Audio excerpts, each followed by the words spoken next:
सत्य है वो तो सत्य है, जीवन मरण तो मतलब सत्य है, उससे तो कोई इनकार नहीं कर सकता है। और अंतिम सत्य यही है जो जीव आत्मा मानती नहीं है कि हमें मरना है। ये सत्य जो है जीव आत्मा स्वीकार नहीं करती है।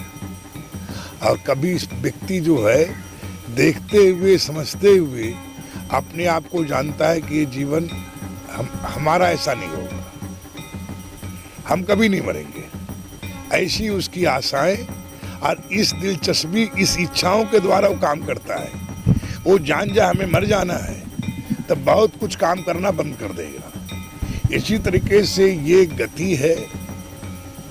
और हम लोग तो ये मानते हैं जितना जल्दी महादेव का पूजन पाठ करते हुए चिंतन करते हुए और भगवान शिव के चरणों में शिव अर्पण होने का समय हो रहा है, और तो वो उससे बड़ी खुशी की बात है। सिर्फ समय असमय जाना निश्चित था, पर कम से कम 40 साल एडवांस चले गए, इसलिए थोड़ी चिंतन थी।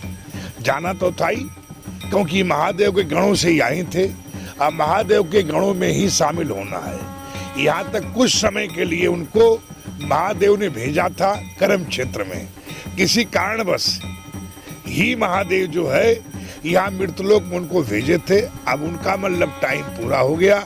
अब महादेव ने फिर अपने चरणों में उनको अपने गणों में शामिल करके कैलाश के लिए बुला लिए हैं। इसलिए हम लोग मानते हैं कि संत कैलाश वास हो गया, क्योंकि उसमें विधान है शिव पुराण के आधार से, तमाम व्यवस्था के हिसाब से, कि आदि गुरु शंकराचार्य जी के और तमाम मतलब उस परंपरा के लोग जो हैं कि शिव जी महाराज ही उनकी पहचान है। अभी सामगिरी जी के ऊपर क्या रखा गया है? शिवलिंग। शिवलिंग ही तो है। अभी ये है, इनके ऊपर क्या रखा जाएगा? शिवलिंग। तो शिव से निकले थे और शिव में ही समा गए, तो क्या हो गए? इसलिए उनका पूजन होता है कि आदमी का जीव का मतलब जीव माने शिव, शिव माने जीव।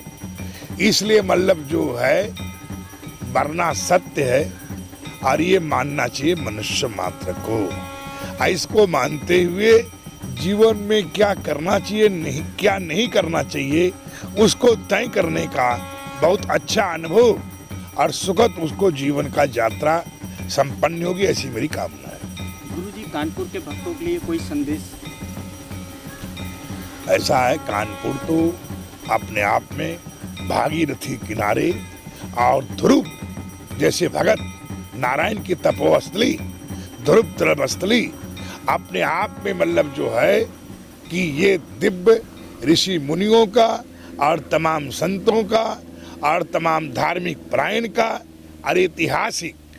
तो इसलिए हमारी तो यही है कि ये शहर का, यहाँ के लोगों का जीवन में चरमुखी विकास हो, सभी इनकी मनोकामनाएं पूरी हो।